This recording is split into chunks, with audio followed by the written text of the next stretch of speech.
ഞാനിപ്പോൾ നിൽക്കുന്നത് ജർമ്മനിയിലെ ബവേറിയൻ സ്റ്റേറ്റിലുള്ള ഔഗ്സ്ബുർഗ് എന്ന സിറ്റിയിലാണ്. വളരെ ചരിത്ര പ്രാധാന്യമുള്ളതും ഒപ്പം തന്നെ കത്തോലിക്ക വിശ്വാസത്തെ മുറുകെ പിടിക്കുന്നതുമായ ഒരു സിറ്റിയാണ് ഈ ഔഗ്സ്ബുർഗ്.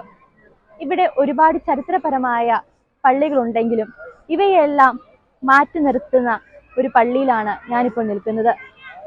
നമ്മുടെ കുരുക്കഴിക്കുന്ന മാതാവിന്റെ പള്ളി. ഇന്ന് കേരളത്തിൽ ഉൾപ്പെടെയുള്ള പല രാജ്യങ്ങളിലും കുരുക്കഴിക്കുന്ന മാതാവിന്റെ കഥകളും ഒപ്പം തന്നെ മാതാവിനുള്ള ഭക്തിയും ഇന്ന് വർദ്ധിച്ചു വരുന്ന ഒരു കാലഘട്ടത്തിലാണ്.